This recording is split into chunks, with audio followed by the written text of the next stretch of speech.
We now look at EV penetration. So, what is EV penetration? Today, let us say if you take I don't know, buses, India buys about not during the COVID period, because we sold only 7,000 buses last year, but before COVID, India typically bought about 40,000 buses per year, right. So, every year India will buy 40,000 buses. Out of these buses, how many are going to become electric, when, and how fast will it penetrate? So, initially first year you might have only 10% of the buses, next year you might have 20%, etc., right. So, the EV penetration is a very important commercial criteria for industry, because that is going to help them estimate demand for electric items and they will accordingly produce. Otherwise, if you make the investment and you wait, it is a waste of time and waste of money. So, the EV penetration is a very important commercial criteria. It also helps drive prices. So, if you know that 3 years later I am going to see 60% of the buses electric, today I will make the investment and I will price my product so that volume I will be making profits, right. So, this is an important criteria. So, EV penetration in India across various segments. Now, this is classic, right. So, if you look at the red line,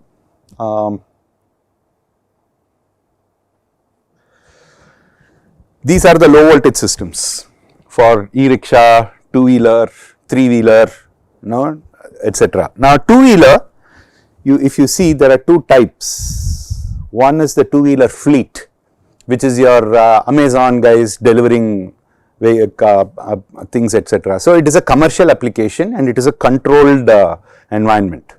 The other one, if you look at the two-wheeler retail, this is our bulk market, where the private passenger, he goes to the showroom and he buys a vehicle for himself for his own transportation, right.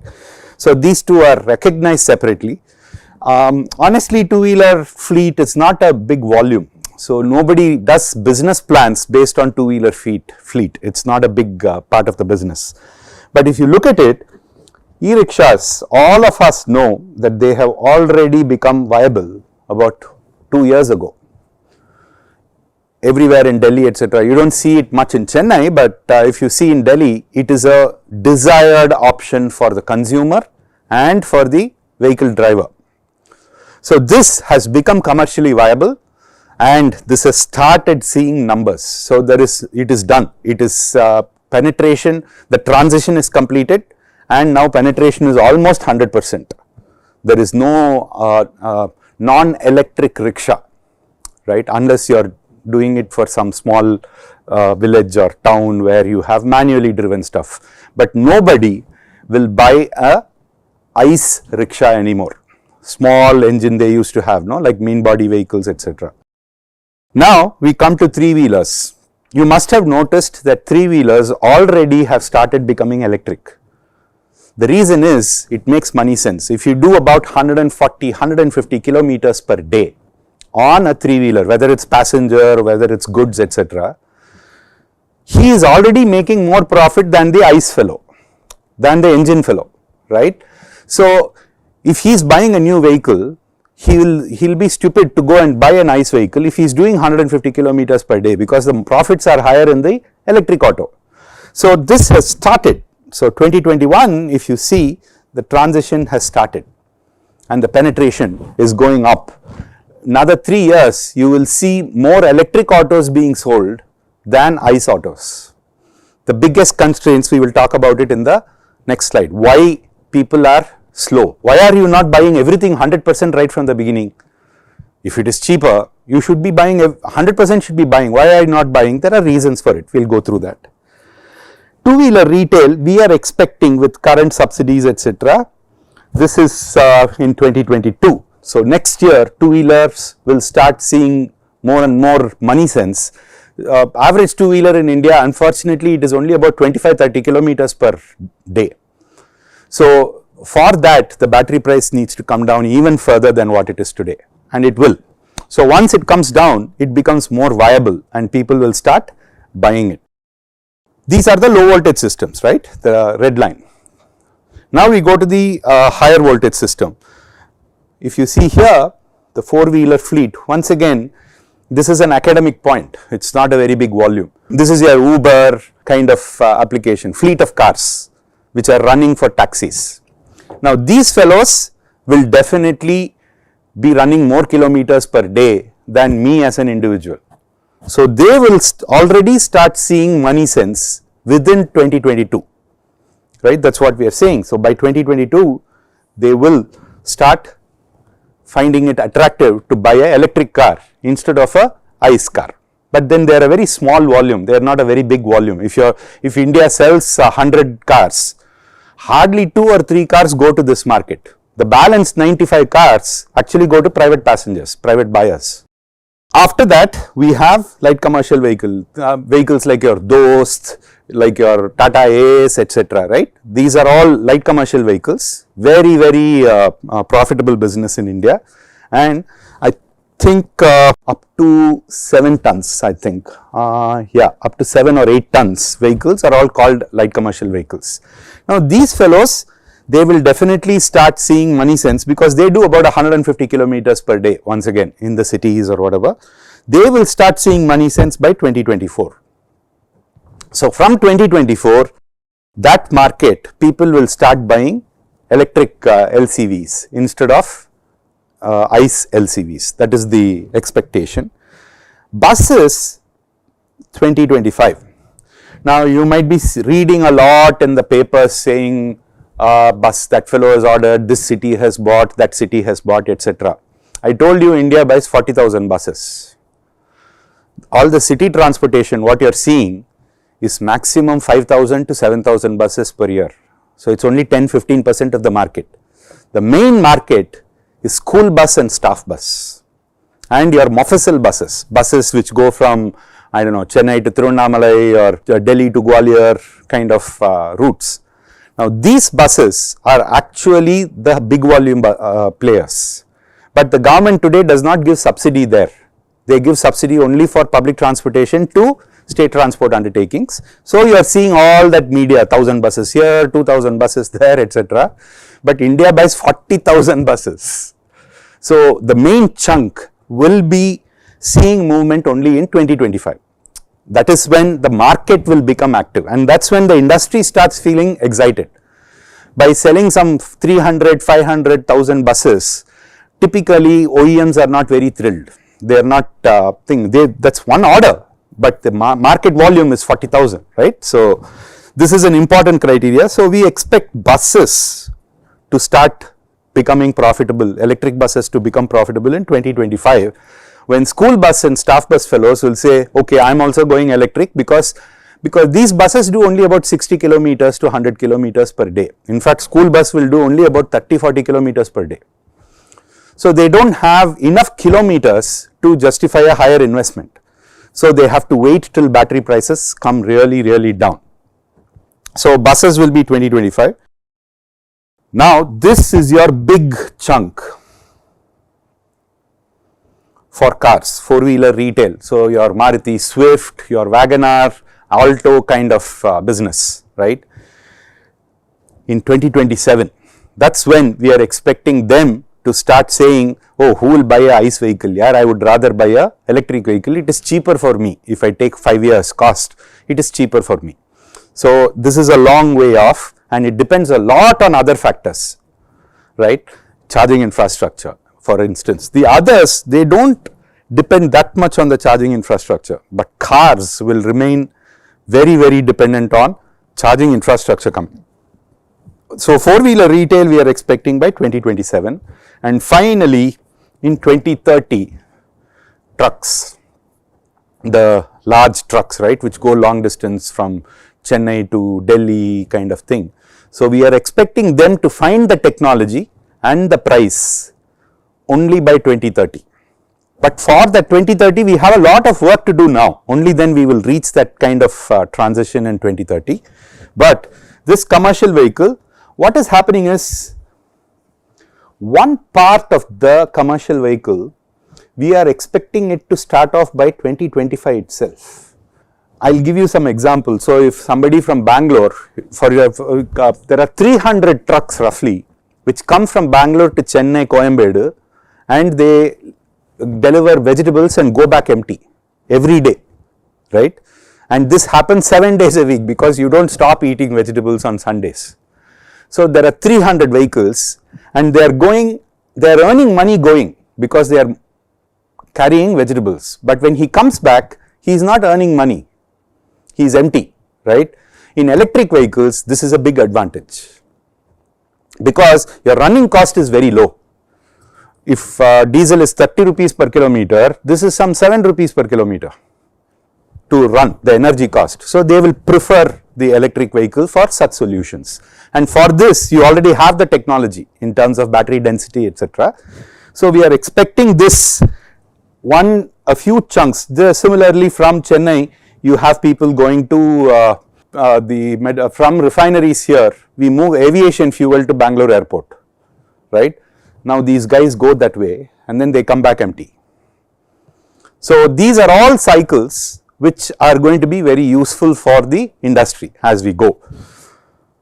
Whatever it is, we do not expect government subsidy to change the market. It is a way to familiarize the technology. It is required, but it will not change the market behavior. Market behavior changes with other perceptions, right? So we are expecting government regulation to come. So one day government will say, boss, from now on in Madras city, you cannot buy and register a engine based two-wheeler.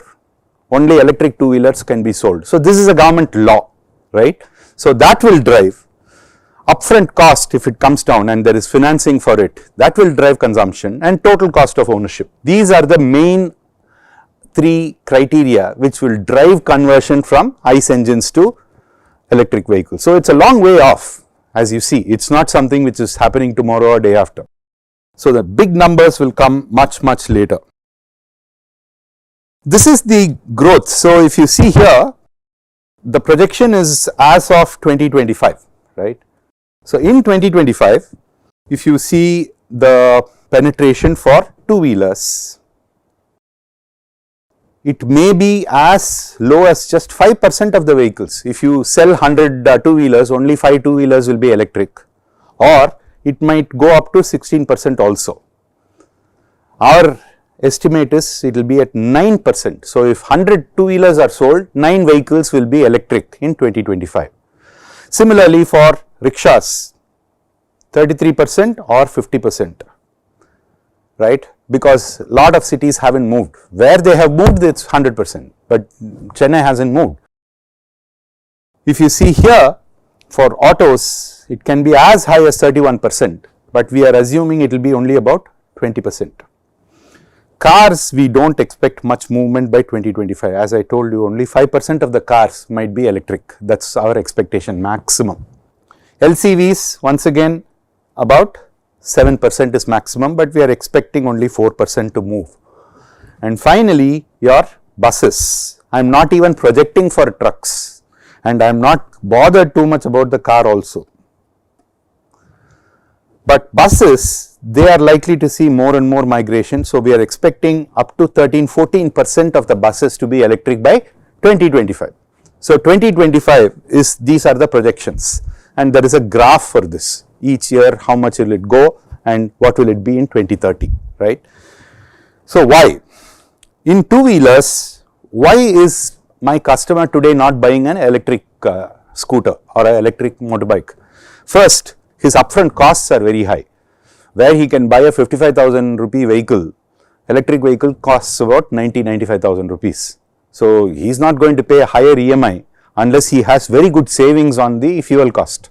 That has not yet happened. So the two-wheeler cost has to come down to about 65,000 rupees, which means predominantly battery and the electric systems. Once it comes down to that level, people will say, "Arey yaar, if I just pay another 15,000 rupees extra, my EMI goes up by so much, but my fuel cost comes down to so low. So actually monthly my outflow is less." I have this gentleman who comes and trains me at home, physical training. He spends 3,200 rupees on fuel every day, and his monthly EMI is, let's say, X. If he changes to electric two-wheeler, 3,200 becomes about 450 rupees. So he saves 2,500 rupees minimum every year, every month. So he can take a little bit of that, put it on the EMI and still make sense. But he does a lot of traveling inside Chennai. Not all of us do so much. We do only about 40 kilometers. I think he does about 100, 120 kilometers per day. So for him, electric vehicle is already attractive and he has booked it, right? So these are the criteria, right? And the energy, some people like the Amazon delivery people, etc., they have a problem. They have to have so much of, after charging, they should get so many kilometers. So that amount of energy, battery size has to be there. These are the two criteria for two-wheelers. If you look at e-rickshaws, as I told you, no issues. It's already fine. You can just go ahead. Some cities are not doing it, that's all.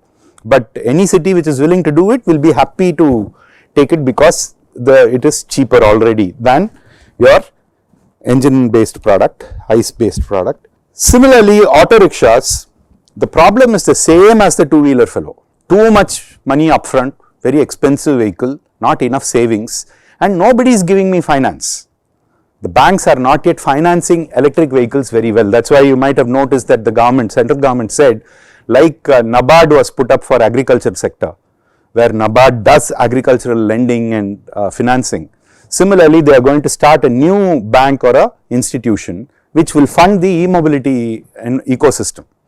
Now that's a good solution because they will develop policies, they will make mistakes, they will correct it. So everything will become mature. Once it becomes mature, the private sector will take over. So this is called risk enablement, where the government takes the risk in the initial phase, and once it is done, the private sector brings the growth, right. So this is something, financing is a big problem, almost identical to the two-wheeler problem. I am not getting into the car, but same problem for LCVs also. Too much money, no financing, and I am not getting enough range. If I charge once, I should get so many kilometers, and the charging infrastructure also starts playing a role there, because LCV, I can't go park in my house and charge. Most of the LCV owners, they are all single people and they park somewhere in the road in the night. So where do they charge, right? So they need charging infrastructure development as well. Buses, it's a completely different story. Buses are regular routes, right? So you know where to charge and you know how much it will run. There is no doubt in anyone's mind about buses. So they have problems. Right now the government is sponsoring only mobility as a service. They are not buying the buses. Instead, they buy per kilometer of bus travel. So somebody has to invest in the bus, right? So and the customers are all state transport undertakings who don't pay in time. They are all very poorly organized for financing. So no private fellow wants to go and invest money on that and run it per kilometer. I invest money 2 crores today and I have to rely on that fellow for 10 years to get my money back. If he pays properly, it's okay, but it's a problem for payment. So nobody likes it. The running costs are still evolving. There is a lot of myths that you guys would have heard about electric vehicle maintenance cost is lower. This is true only for temperate zones and passenger cars. It is not true for buses. It is not true for tropical countries. Slowly people are publishing data now which is showing that electric vehicles as of today, the maintenance costs are higher. In India, if there is a problem with my fuel injection pump, I repair it, I don't replace it. In the US, they replace it. So their maintenance costs are higher. In India, I repair it. But an electric vehicle in India, if my DC-DC converter or something goes away, I replace it, I no longer repair it. So actually maintenance cost for electric vehicle in India is higher as of today, This will change over a period of time, but it is a myth that electric vehicle maintenance costs are lower. It is not true for all scenarios. Even the US has started recalibrating its thing. Europe and US, they have started recalibrating. We don't get data from China, so we don't know their maintenance costs very well. But Europe and US, definitely they are recalibrating the maintenance budgets for electric vehicles. Okay, so new technologies, we'll kind of just give you an idea. Motors you already know, no? You have your very famous permanent magnet synchronous motors. these have always been there. You also have induction motors, they have been there. Tesla patronized the induction motor. Switched reluctance motor. Now this is a good option which is coming up. Earlier, if a switched reluctance motor was there, it was bulky, it was making a lot of noise, etc., etc. It was not a very good solution for an electric vehicle. But now there is very good controller technology. So the ripples are no longer that big a problem with the new controllers. So you have switched reluctance motors which are quite noise free. They are still bulky, they are not as small as the permanent magnet machines, but they are definitely much cheaper and much easier to manufacture. So there will be quite a lot of Indian products which will be ready to make this compromise and take it, because the noise has gone away, right? But efficiency, etc., there are quite a few trade-offs, but it's emerging, and it is emerging as an application for electric vehicles. Last one, of course, you know, synchronous reluctance motors, but the most interesting for me are the different flux machines, right? So you now have variable flux machines coming. Now this is a very powerful option to have. So you get rid of the rare earth permanent magnets completely, and you can actually vary the flux based on the duty cycle and the application. So it becomes a software update rather than an actual product change, right? So it's a pretty powerful tool. This is just emerging technology. In batteries, in the chemistry front, you already know, I think I've just mentioned it earlier, LFP chemistry is there, NMC is there, lithium titanate. I am personally very fascinated by this battery, because even if I punch it with a knife, it will not burn, and I like that for India, right? Similarly, it can go for 65 degrees Celsius without any issues, and it has a life of 16,000, 14,000, 12,000 cycles, but the energy density and the price is still not okay. So we have to work on this. Couple of people in IIT Madras as well as in SECRI, etc., we've started projects with them so that they can see if they can improve this chemistry and still retain the advantages, right? So LTO chemistry, lithium titanate, polymer based batteries, where there is a lot of excitement, but even more so in solid state.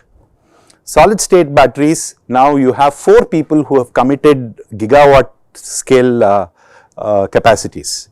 So it's no longer the future, it is the immediate future. So solid state batteries will be coming in with their advantages, both in terms of safety as well as in terms of charging rate and energy density. And finally, sodium instead of lithium. So lithium, there is a lot of unavailability, a lot of hype about it. So sodium instead of lithium is a very exciting option. The first plant or product is from CATL China, where they have mixed sodium and lithium cells in one pack, and they have delivered it, and it is a nice cost, because sodium is much easier, right? You just have to go to the seashore. Lithium, you have to go all over the world, including Bolivia, etc. So it's a much easier material, but it comes with its own disadvantages because of the ion size, etc. It's not as good as the lithium battery, but it is enough for quite a few low end applications.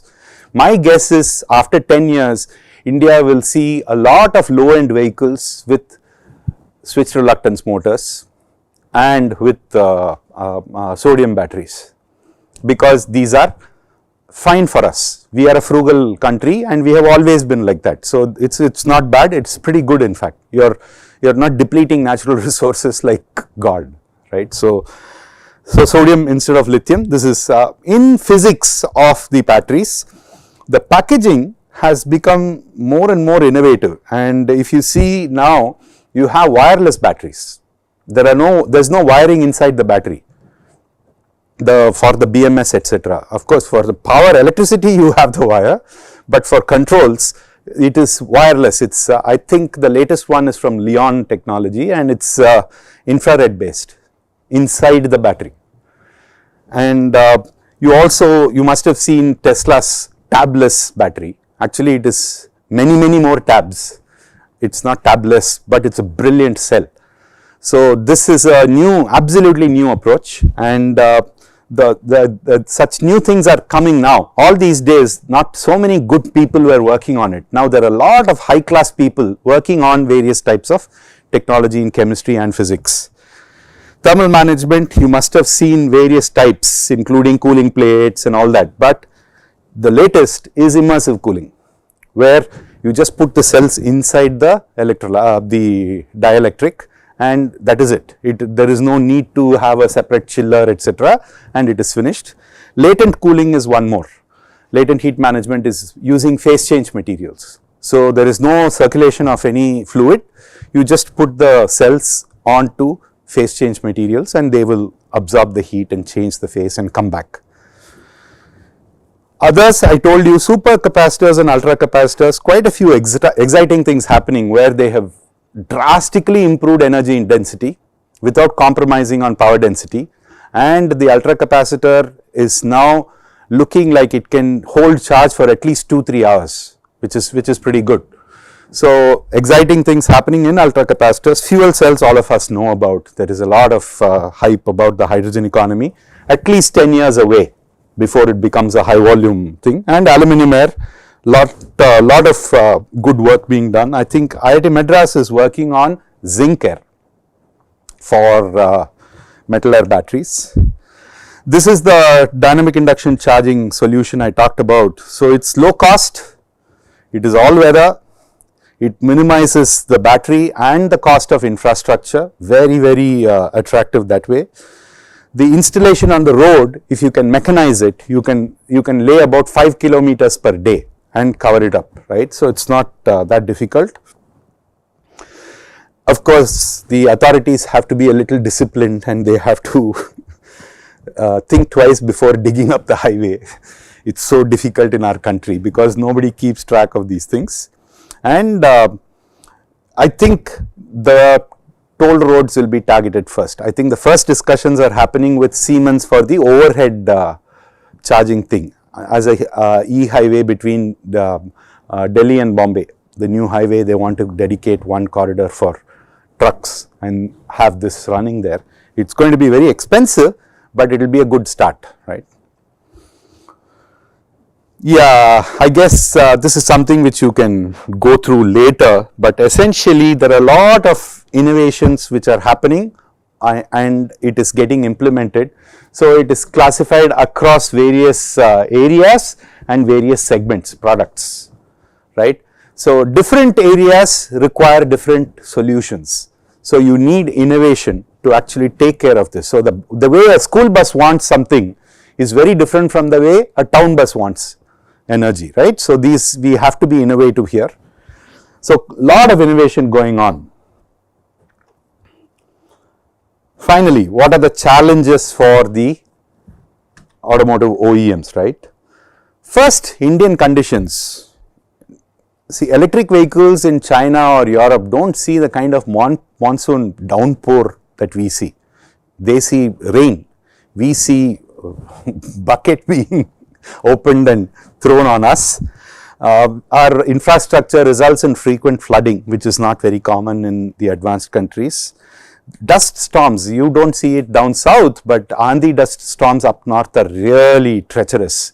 So they are capable of ruining your vehicle aggregates because of abrasion. So dust storms, humidity in quite a few of our almost the entire peninsular India has a humidity problem. You know the city traffic in India, so you have to inch. So you need a different kind of vehicle, and we are the only country which has this hugely developed economy with flyovers, but overloading and traffic jam. So you have to inch 3 inches forward without any risk of coming backwards. So this is important in cities in India. Now these are all going to define the kind of vehicle you make for India. It's not the same as what you can do for the US or Europe. And the road and terrain quality is still absolutely nowhere near international standards, even though the last 15 years we have made massive improvements in the road quality in the country. Regulations, we are expecting EV only mandate. Slowly they will start saying only electric vehicles for LCVs, only electric two-wheelers, only electric autos. Slowly government will start putting these law. So typically what we do is we expect them to announce quickly, but give a lot of time so that industry and consumer can get ready, right. Unfortunately, for what starts 3-4 years down the line, they announce only about 1 year before. So it's a big problem, right. So we are trying to request government to change. Finance, we spoke about high upfront costs but low running costs. So we need tailor-made tenures for the loans. So it cannot be the same EMI kind of thought process.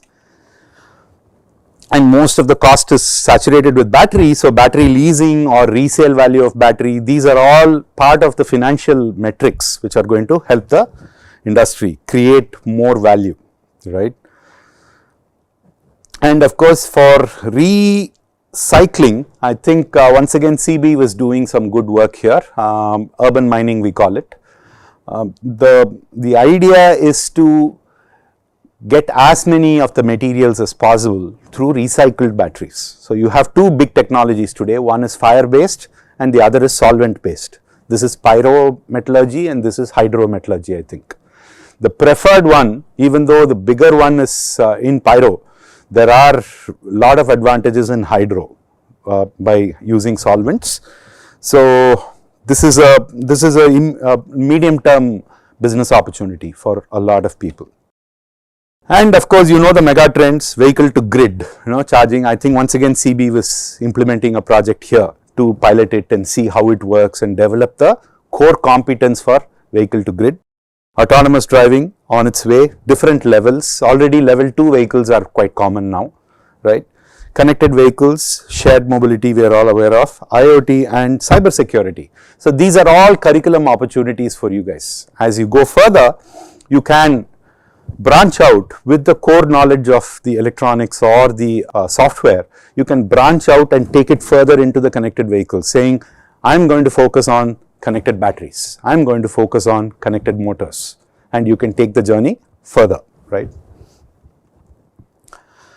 So these are your areas for the same taxonomy. You have power electronics, connected vehicles, electrochemistry, thermal management, power electronics, once again vehicle engineering, control algorithms. These are the high potential areas where if we develop competence more and more, employability as well as research is going to be that much more lucrative. So these areas we need more and more expertise today, because 5 years down the line we want absolutely seasoned professionals who are able to work with this independently without going to somebody for guidance, right. So industry is already preparing for all this and seeking people in this line. So if you see a lot of MTech courses have come, MS has come, other NPTEL courses have come. So this is going to be the future. So we need to start building the manpower, and some of our existing engineers we are retraining, and we are taking people from electronic industry and training them in automotive so that they can be useful, right. So there are quite a few things which are happening to create that talent pool in the country. On top of all this, you have mobility and e-mobility. What I told you earlier, connected vehicles, connected batteries, connected chargers, these are all going to be very important activities, because without this we cannot get there. And finally, once you have a connected vehicle or a connected device, you need the ability to convert the data into information and then do your analytics and deep learning and artificial intelligence work on that data, so that there is more and more productive use of information technology, right. So it's important for hardware people to actually take that, acquire expertise here and then take that into the software, because right now most of the data scientists don't know this domain. So they have a more commodity approach to the data that is coming out from here. But if a hardware person or a software person who's done the engineering on a vehicle, if he's doing the data analytics work and the AI work, it becomes that much more powerful, right. One more new business model that has come, e-mobility as a service, what I told you, right, the GCC contracts. So you don't sell the car. Now you must have noticed it in Maruti and this quite a few Tata Motors, etc. They now sell kilometer. So he'll make a car and he'll give it to you for 6 months and he'll charge you per month, or he will say for every 100 kilometers you pay me so many rupees. So it becomes a service instead of selling a product. It's a very powerful tool and most global companies have gotten into this. Slowly it will move to solutions where they give the solution, not just the service, right. So that's pretty much it. So it's a long journey, just started, and I think you need to stay engaged in this, and we need to see how best to develop a good healthy pool of talent for the country, right. And as students, never forget to have fun. That's the most important part, right. Thank you.